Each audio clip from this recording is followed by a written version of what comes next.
Welcome back to the Time for Heroes podcast, episode 42 of the podcast, Time for Heroes podcast. And this week I have Johnny and Paul of This Is War, a Liverpool rock band. So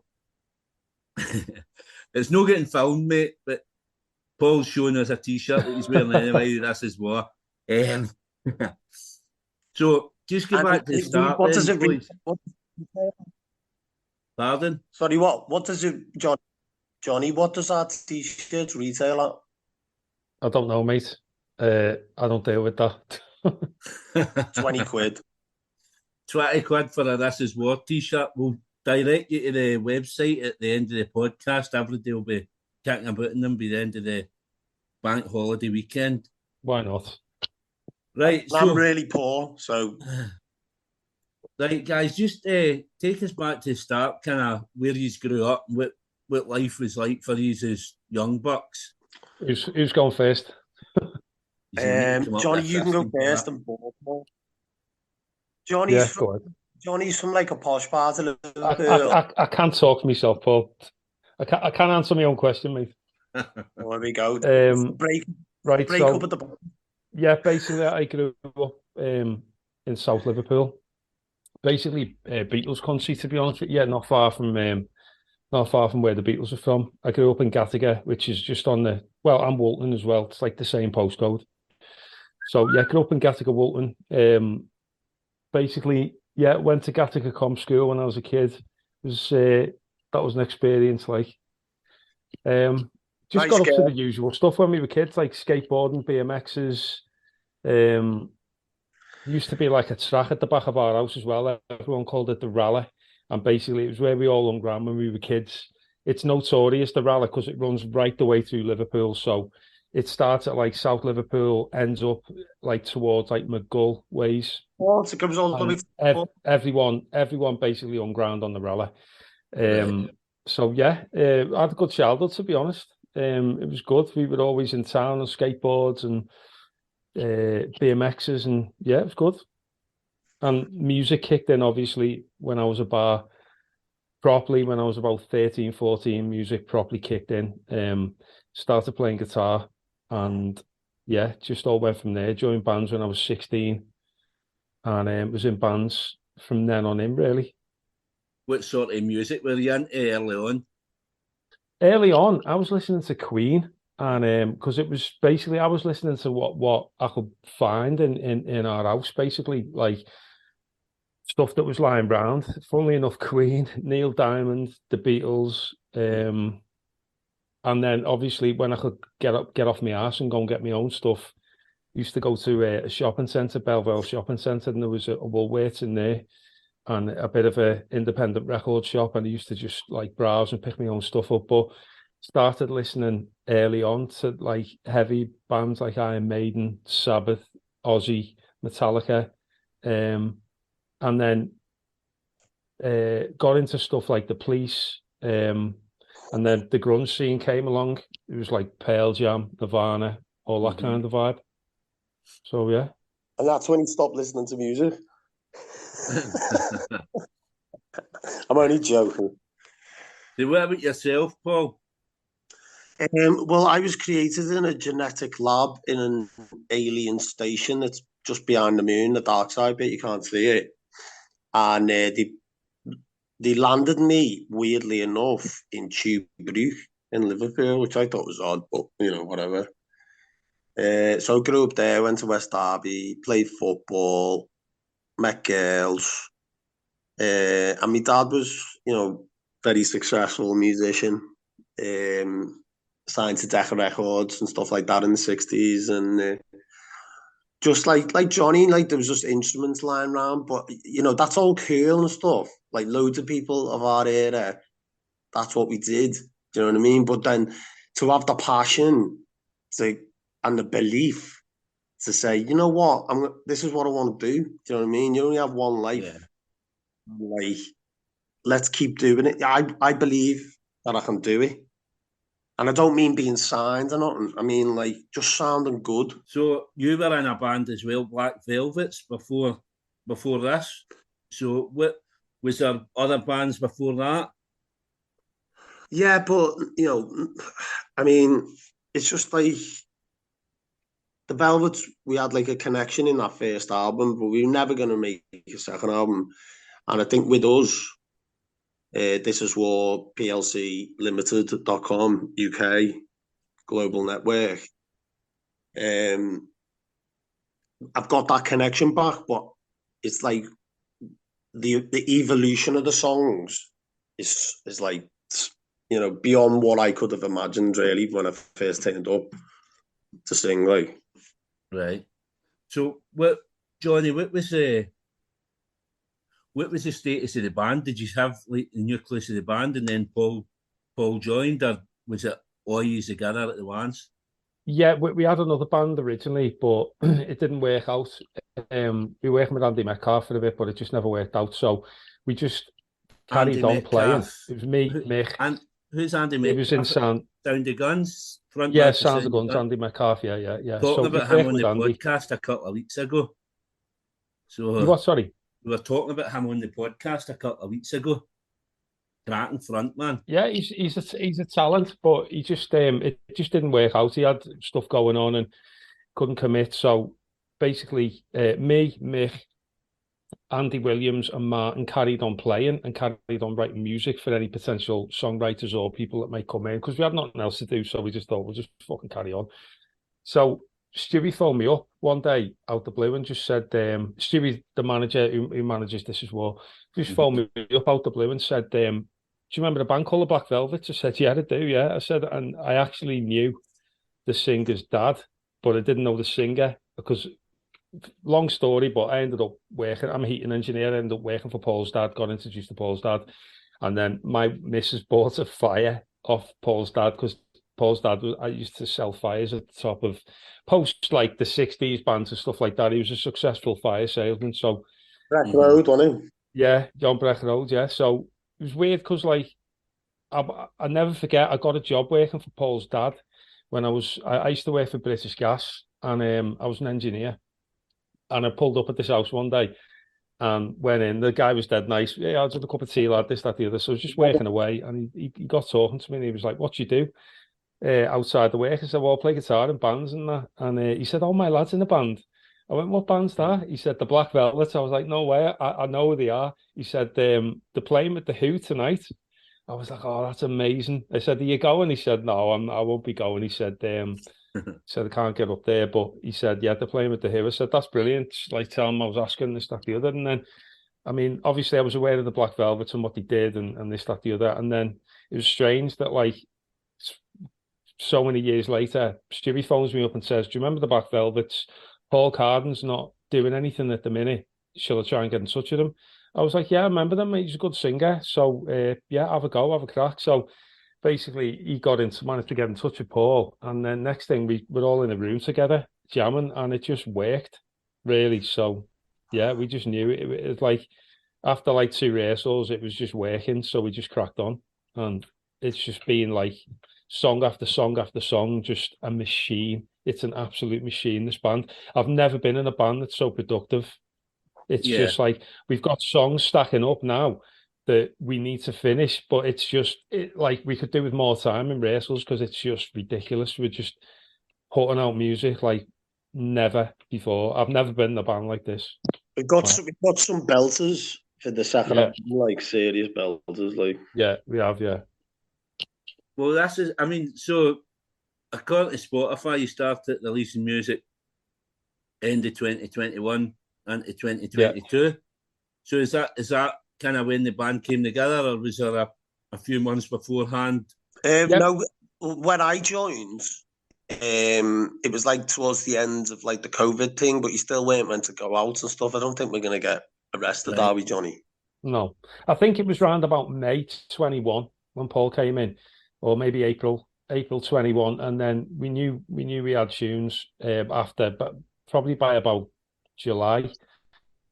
And then we basically got in the studio. I think it was autumn, and then we released just before Christmas. Right, and then that's just when Sugar kicked off. You kind of went on with releasing a single every month, which is whose idea was that to kind of go that model? Because I've seen it quite a lot now where bands seem to release singles more often rather than bringing out albums. Was that kind of the plan for the start? Well, to be fair, it was Mick's idea initially, the other guitar player. And like, I totally agree with him, because you were seeing all these like young punk bands coming out, because obviously we're not young, but all these like on what's Alan McGee's label and stuff like that, and they were all just releasing like, what's it called, 16 inches or something, or like little tiny, like just like a single with a couple like. So I was thinking, like, that's actually a good thing to do, but it's difficult. That's the thing. It's a better thing to do, but it's harder thing to do, because but we were writing like, as we were writing, recording, releasing, writing, recording, releasing, and we're still doing that. I mean, we've been slightly put back by certain issues, but like, that's what we do in our practice. We have the first half, we rehearse the set, and then the second half is all about new material. Right. And now we've started rehearsing twice a week, so it's really come together. I think Johnny will agree, really. Yeah, as I said before, it's a songwriting machine, this band. Like, there's definitely not going to be any drought of tunes, not a chance. There's no way we're going to like stop writing or get writer's block or whatever, because someone has always got something. It's more like one of us is going to die before we write songs. Yeah, more than likely, yeah. but yeah, I mean, the single a month thing is really good. We've sort of put that on the back burner for a little bit at the minute, because of obviously what's going on with Bubble Brain and stuff like that. So obviously we've had to do like the EP release and do it that way instead of doing a single a month. But doing a single a month keeps everyone on the toes, especially like our artist Donny, because he has to come up with the, and he's Scottish, by the way. He has to come up with the art every month for us to release a single a month. So it's, I think he's a bit made as well. I think it's really good artwork.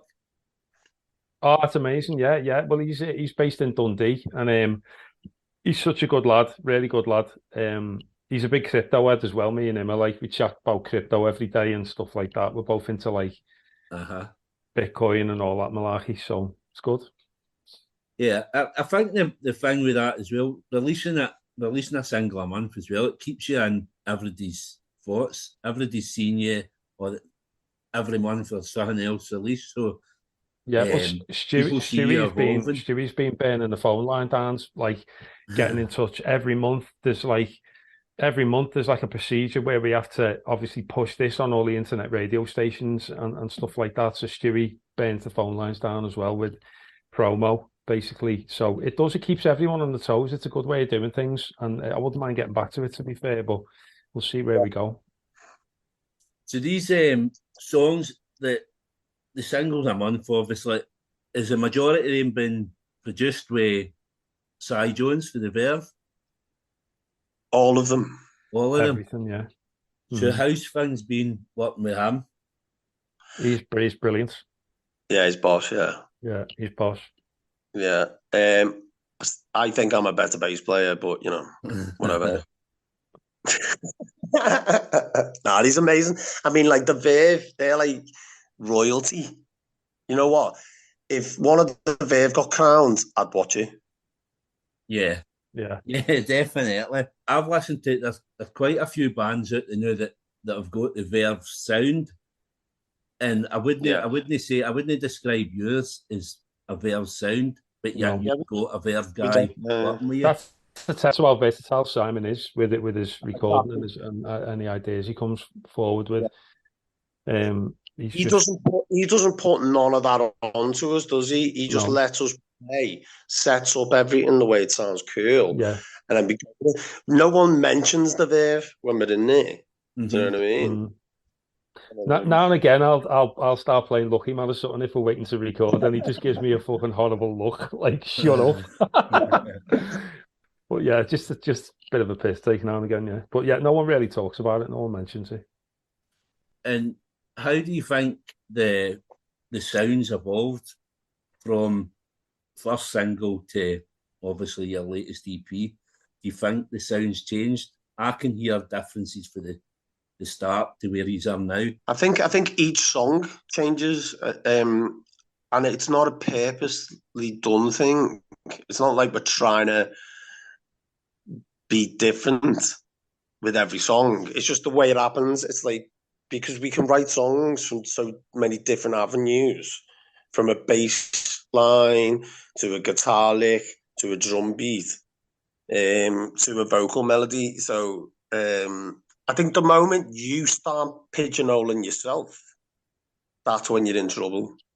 I do think as well with every song, I listened to it on the way to work the other night, and every song gives every bit of the band, like every guitar part, drums, bass, everything gets a bit of room to breathe. You've all got a wee moment to shine. So was that a conscious thing to kind of to give everybody their moment in the sun sort of thing? No, but I would say, hang on, Johnny, I would say that is the one thing that makes it, that's the closest thing we have to sounding like the Verve. Mm-hmm. That space. Do you know what I mean? Yeah, that's the right word, actually, space. Gives everyone a bit of space to do your own thing. Yeah. I mean, it's funny, we call This Is War, right? And it relates to us because we like to get things right when we're in practice room, and sometimes, quite a lot of the time, it ends up being a bit like a war, doesn't it, Johnny? Yeah, it does. So, but we're all on the same boat. Do you know what I mean? There's big characters in every corner in the Prachi room, like, and it does now and again. There's conflict, but it's in a good way. It just gives you that edge. Do you know what I mean? That's the edge. It is, yeah. Most of the best bands were fucking killing each other. Do you know what I mean? So yeah. It's like, I mean, obviously we're not at that stage, but it's just. But at the end of the day, we're still here. You know what I mean? We're getting on with it. So it's good. It works. I read somewhere that you've been releasing NFT music via NFTs or something. Yes. How does that work? Yes. Because I mean, this is a tricky situation. Okay, so Johnny, I'll take this. This is something that, I mean, like, obviously, like, when I joined the band, like, I'm into crypto. Crypto's my thing. I love the free.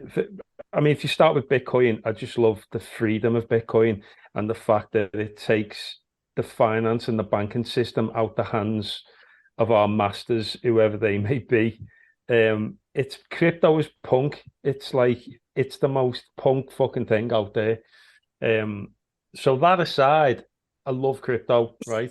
So basically what it was, obviously the NFT thing took off massively. There's been quite a few people who've made money through NFTs and music's being released on NFT, artwork, etc. So I basically put it to the band, and I got at first, I won't lie, it was quite negative. It was like, no, we're not getting involved in that, blah, blah, blah. But then Stewie went to them and said, listen, just let John do his own thing and let him mint these NFTs and just see how it goes. So, I mean, we're not breaking any records with it, you know what I mean? But do it though before news.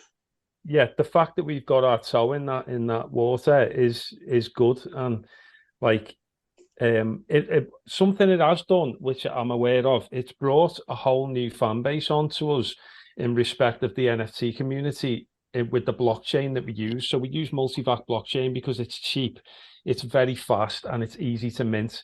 So we've been minting through Epic Gallery, which is a gallery that's set up on top of multivac. So multivac's based in Singapore. It's a blockchain that's built on Solidity, which is programming language that they use for Ethereum.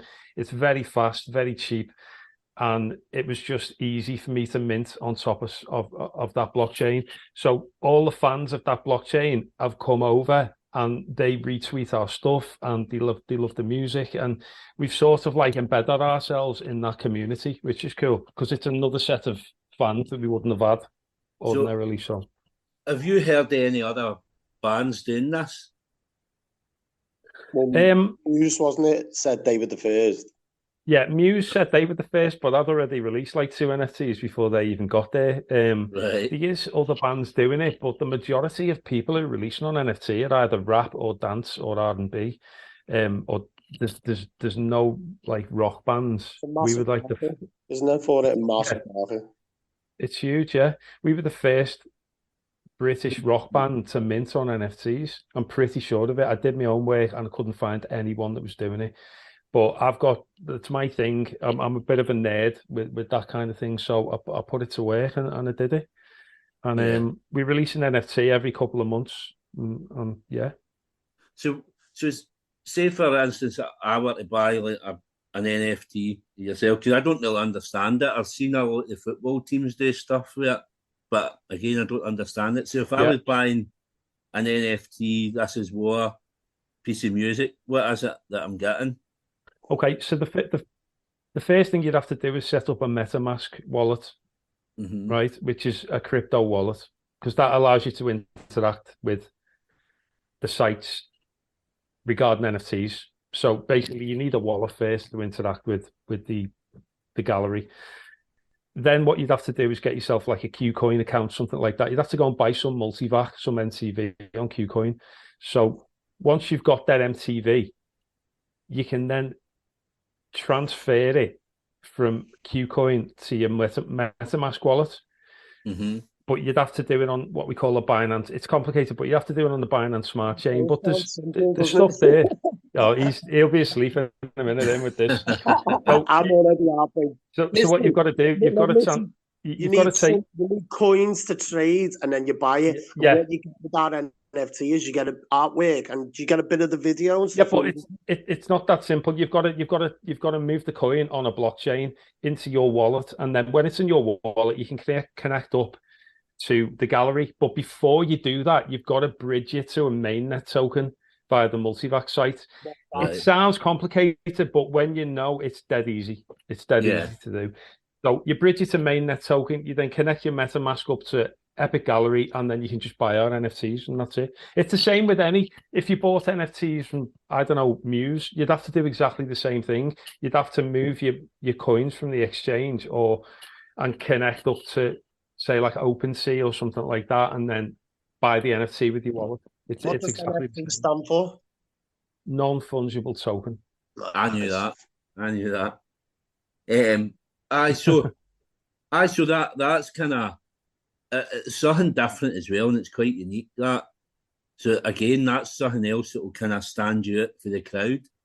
Obviously, recently you signed for Bubble Brain Records with Jim Dolan. So how did that come about, and how's things going with being on that label? I love Jimmy's boss. Like I text him all the time, I send him tunes and stuff like that, and he sends me stuff from like his days and playing. Because the Alters were about when the Velvets were playing. We didn't cross paths or nothing, but yeah, he's a cool dude. Yeah. So what's coming up then for the band the rest of the year? I see you are playing. Is it next week? You are playing Brighton for the Great Escape thing. The Great Escape, yeah. I mean, there's lots for us. We're playing lots of festivals and stuff. We're playing the Isle of Bute, which I can't wait to do. You got a couple of Scottish dates, haven't you? I see. Yeah, we got a couple of Scottish dates, but there's been a few issues with that. Like, but we're playing the Bute Festival. We're playing Darwin live on the 28th of May. That'll be good. But we're working on. I'll just let me say this, Johnny, and then you can tell them all the dates. We're working on the second album, really, because the EP, Rotten, No Pressure, both of them tunes were meant to be on the second album, weren't they? Right. Yeah. But then the label were like, let's release. We've signed up to release an EP, and we were like, okay, well, let's take these two tunes and put them there. And then I had Waves of Love anyway that we'd played, and then we had the 2 acoustic tunes, and we just kind of put it together like Frankenstein's monster, didn't we? Really? Yeah, basically, yeah. Mm-hmm. But that's what we're working on, really, the second album, and it's going really well. Right. So when can we expect that? The start of next year, maybe? Or? No, I honestly think we could. But it depends how we're going to release it. I'll be, because like Johnny said, I'd like to release it a single at a time again. So it could be sooner. Yeah, I But mean, we it's have to definitely start different. with It is something to keep everybody interested. I really like that model.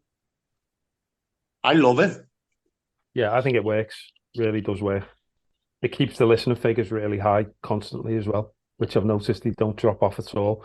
Whereas when we go back to the model of releasing like an EP collection of songs, you can see the listening figures drop off a little bit and then they come back. I'd rather keep them up all the time. It looks better for those, obviously.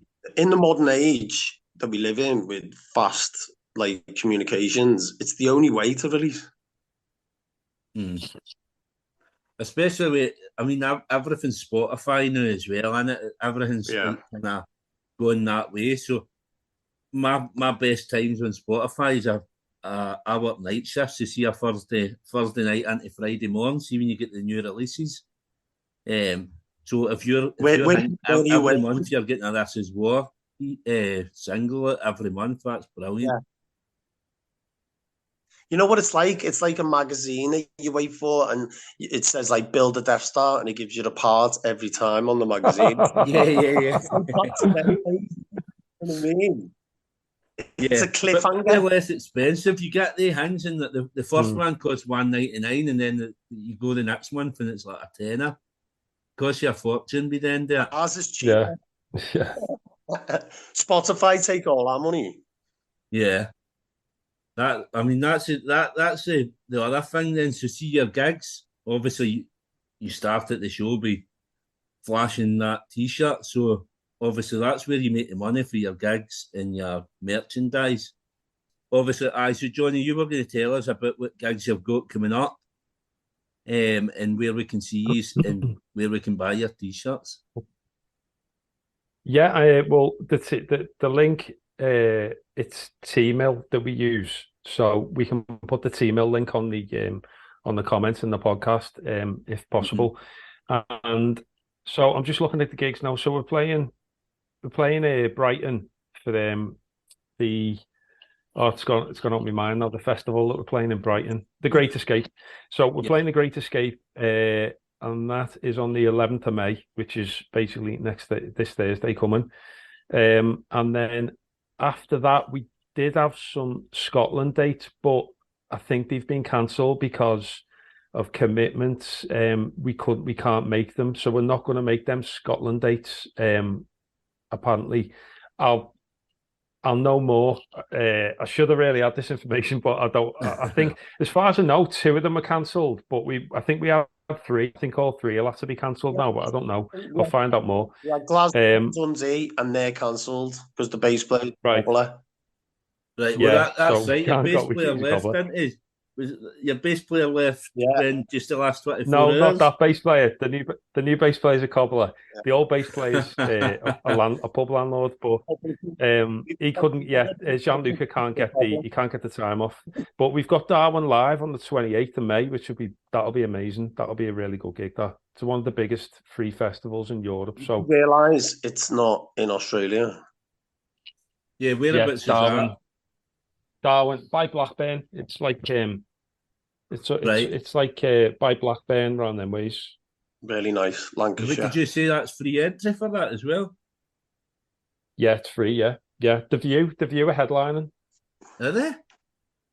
Yeah. Oh, I didn't know this. 28th of May, did you say? Yeah, 28th of May. The View are headlining. We're on the main stage as well, apparently. So, yeah. That sounds like a cracking weekend, that. Yeah, it does. It should be good. Hopefully the weather holds up. But yeah, that sounds amazing. I used to work around. Everybody get. What's it like? Is it hilly and full of trees? Full of what? Trees. Yeah, it's what like get a bit of oak, bit of maple. Who knows? I think there's like a tower. It's got a tower, like an old tower on the hill, Darwin Tower. So, Yeah, and then we've got some other gigs, but I'm not too sure. I haven't got them in my diary yet, but they'll be on the Twitter or the Facebook. We're waiting for some to come in, I think, some support possibly. So keep you posted. And we're playing Butte Fest. We're playing Butte Fest as well. Yeah, which is more. The Isle of Butte. The Isle of Butte. That's the 28th, 29th, and 30th. I think we're on the Saturday, but it'll be on the poster anyway. I think there's loads of people like chucking logs around and stuff like that. That's July, by the way. Right. So whereabouts can we find you then? Are you on Facebook, Instagram, or this? Yeah, you can get us on. You can get us on Twitter it's at This Is War Tunes, no spaces. And the Facebook is, let's just see. This is War. Hang on, no, where's that? Trying to find the link. Yeah, Johnny's our main information person, so you can imagine what the band's like. I'm just trying to find the link. We're on Facebook anyways. This is War Band. So if you just type in This is War Band. Facebook, Instagram. I'll find all your links and I'll post them in the show notes so everybody will see them. I'll get your T-mail stuff and all that. I'll post all that. That's amazing. Cheers, buddy. What new tunes have you got? Well, but actually, before we go to that, I just wanted to say, obviously, the Rotten EP, see the acoustic version of Mona Lisa. It totally transforms the song. Yeah, it's super. It sounds like a totally different song. Actually, the funny thing is, Mick come to me with that guitar part. And the first thing I said to him was, and I sang with him before I come up with words and stuff like that and the idea for Mona Lisa, I sang with him. And I was like, that could be a really good acoustic tune. And then we got it together in the practice room and it sounded great as an electric tune. So we went with that. But then, we were like scrapping around for tunes to put on the EP. And it totally works. Yeah, it really works. Yeah. Yeah, we've had amazing feedback from that. Would that influence you to doing kind of more music acoustically? No, I just think that was like, honestly, I think we just sounded like we wouldn't fill something that we didn't think was good enough to be there. But it's just like an EP for us is a new thing. Do you know what I mean? Mm-hmm. With releasing a single a month, you don't have to worry about that. Like, and especially online, like, with the Velvets, we'd have to write, if we released a single, we'd have to write 2 B-sides. Do you know what I mean? Uh-huh. With every single. So you kind of like, you get a bit of freedom with it. But it was great. Cy brought his 12-string acoustic and it really verved it up. Do you know what I mean? Mm-hmm. With that acoustic sound. But, we've got, like Johnny said before, we've got so many tunes. It's like, it's becoming like, it sounds like you're bragging, but it's actually quite annoying, isn't it? Yeah. Jim mentioned as well, have you got a remix coming at the end of the month? What's the remix of? It's a remix of Waves of Love. Right. I got sent it the other day. Yeah, and it's got lost in me messages, but it's quite cool. Like, yeah, it's like it's a dance version of Waves of Love, but it's like the end thing isn't completely confirmed. Right. But it's a good idea. I mean, every band does it. I did it with the Velvets. Like we got someone in to do a remix of Get On Your Life and stuff like that, and it's cool. It's a nice little sort of trying to get people who are into dance music in, like, not into rock and roll music, but like the fact that the two can live together. Do you know what I mean? Yeah. So that'll be good. Obviously, I'll try and we'll get the podcast out and we'll kind of promote the remix coming out as well. When is that coming out? I have no idea. I think for what Jim said, it's the end of the month or something, so Yeah. we'll go with that. Eh?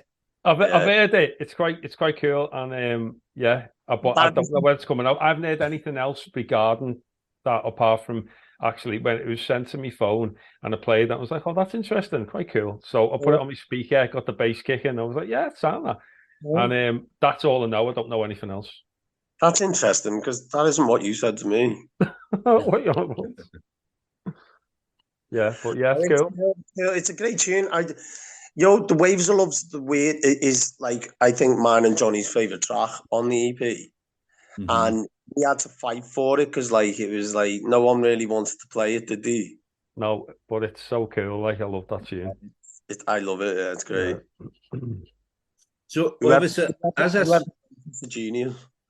I kind of mentioned, about your sound evolving, like what I got for listening to you the other night, right through, you sounded kind of like classic rock to begin with, Aerosmith stuff like that. To the newer stuff sounds more indie punk sort of stuff. So is that, as you said with the newer songs, is that the way it's heading, do you think? Or I don't know. It's not a conscious thing. I think the moment you start thinking about it like that, you end up writing the same song over and over again. Yeah. And what is the songwriting process? Do you all kind of, who's the main songwriter? Is it yourself, Johnny, or Johnny's definitely the main songwriter. No, it's Paul's the main songwriter. He'll come in with tunes. To be honest, we all write, but Andy Williams, who's just left the band, he was quite prolific at coming up with like bass lines that we'd write songs with. Well, Ecstasy is one of his bass lines, which we love. Ecstasy's a belter, so I'll come up with ideas and stuff, and we could use them, or it just depends really. Mick did Mona with Paul, which is really good, and Nightclub with me as well. I wrote Sugar with Paul. Are you getting onto this? You getting whose name keeps getting mentioned? Your head looks really big on this screen, Paul. Not as big as yours, mate. Hey. Yeah, but look, as I said, the podcast got Time for Heroes, so I asked for 4 heroes to come for dinner, dead or alive. Okay. They can be anything you want, musicians, family, sports people. Yeah. Who's coming to dinner and why, and what are you cooking them? Okay, so right. So first of all, it has to be John Squire. Definitely John Squire. Just Stone Roses, amazing, big fan. His note choice is just unbelievable. He finds the melody within the song, and just for me, that's what it's all about. You know, it's like he's just fantastic. Secondly, it would be Bill Murray. Right. Definitely Bill Murray, because he's just amazing. I've grew up watching Bill Murray. My favourite film, like Ghostbusters. I was a big fan of Groundhog Day, stuff like that. He's fantastic. Third would probably be Mike McCready from Pearl Jam, because I was a massive Pearl Jam fan, and I love his playing. I love his what he does, his no choice stuff like that. Great guitarist. He's still alive. So is John Squire, actually. And then last of all, it'd probably be John Carpenter. Because like The Thing was like a massive film for me. And obviously you've got Big Trouble in Little China, They Live. Carpenter's amazing, yeah. I'd have John Carpenter. Cook them. I don't know how to cook that well. I'll probably have to do them steak, or maybe like some sort of sea bass with sweet chili or something like that. I don't know. What's that amazing? I'll get my missus to cook for them. She's really good. She'd do it, no problem. That's why I put that wee question in, just to trick people, just to see how good they are at the the cookery. You'll not be on Ainsley Harriet anytime soon. No, definitely not. No, my dad was a chef, and he was amazing, to be fair. But I didn't carry that gene. So over to Paul. Right, Paul. What about yourself? What at the dinner? How many people? 3? 4. Seems a bit much. That's like a party, isn't it? Well, it depends Who's how much booze you've got in as well, doesn't it? Am I buying all the food for this thing? Yeah. Okay, You can take it at the band account, though. You're joking, aren't you? No one knows what's in it. It's like Solomon's Mines, our band account. There could be 1 million. Yeah. I can tell you how much crypto we've got. Okay, 4 people. 4 people for dinner. Okay, first of all, I'd ask Johnny Roberts. Mm-hmm. Oh, cheers, bud. Nice one. Probably because you're always in ours and you fucking owe me one anyway. Right. Johnny Roberts, I'd ask, because the whole band would have to come, wouldn't he? And there'd be no John Lennon and Bob Dylan would have to wait outside. Can I leave that as Well, me? why don't you have why don't you put, you can have the full band as one pick then? Okay. So I've got 3 left. Okay. Eric Cantona. Mm-hmm. That's a bit mental for a guy from Liverpool picking a Man United legend. Here we go. Yeah. What's the story behind that? It's Eric Cantona, though. Yeah, I know. I mean, I love Eric Cantona. I would have him as one of my heroes, to be fair, but I just didn't expect it for a guy with this accent. Well, I'm actually not from Liverpool. Right? Yeah. Explain. I moved like I told you, I'm from space. The spacecraft come down and dropped me off on Tubruk. So Cantona, Lily Savage, and Chucky. Right, and what you? Oh, fuck's sake! But Chucky could help me with chopping the veg.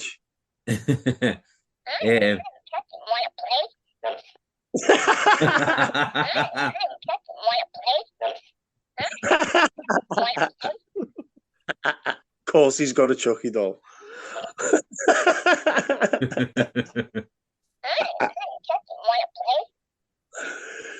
Yeah. So yeah, that's it really.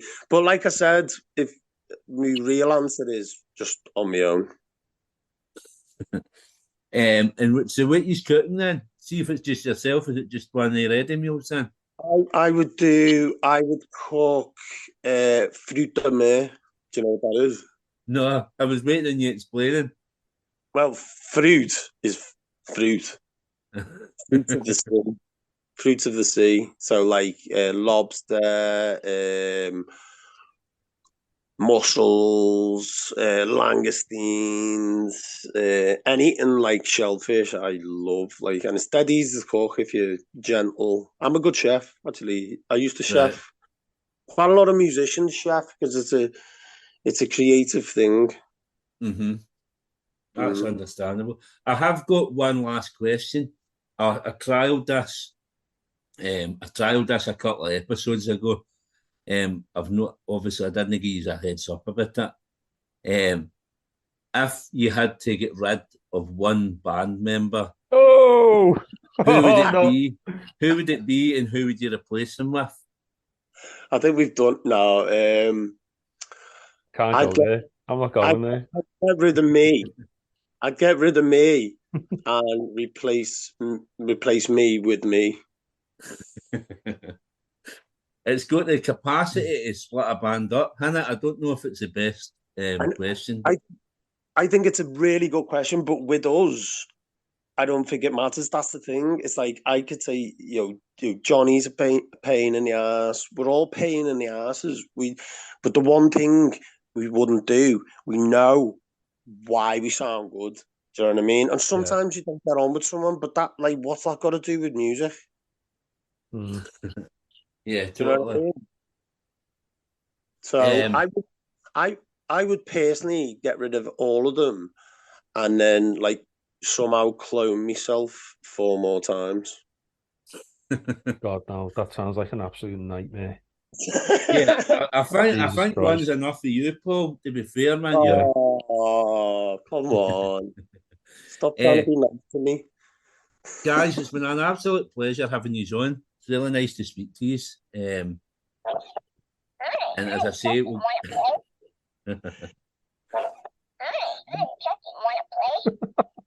And Sorry. you, mate, and you. It's been an absolute pleasure speaking to you. And we'll watch it back and read the subtitles to understand what you were talking about. There's going to be nothing to watch. It's audio only, mate. Yeah, it's audio only. We'll be fine. I'd just like to say, if you can get to one of our gigs, get there. It's going to be a great show. We're on fire, and I just think you're going to have the best time of your life. Peace out. Something I just want to say as well. You know, he's talking about that dinner party. If Mike McCready weren't available, it will be David Jason without a shadow of a doubt. In fact, Mike McCready can fucking swing. Let's get David Jason. John Squire can do one as well. Let's get Uncle Albert. That's brilliant. Aye, we'll go with that then. I'm going to do a league table as well. See, we're on episode 42, so once I get to episode 50, I'm going to do a league table every day that's been picked.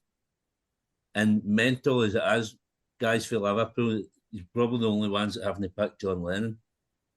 I think every episode he gets picked. I did pick John Lennon, but I said he's outside the door.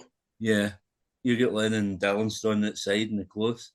Anyway, thank you very much, guys. Pleasure talking to you.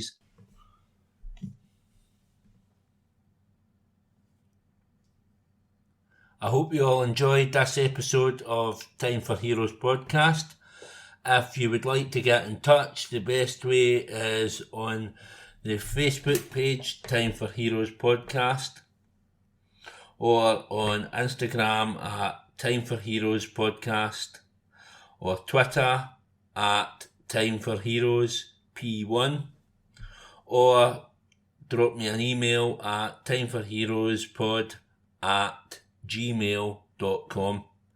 You'll find Time for Heroes on all podcast platforms, including Spotify, Apple, Google, and Amazon. Please leave a review where you can, share with others, and more importantly, enjoy.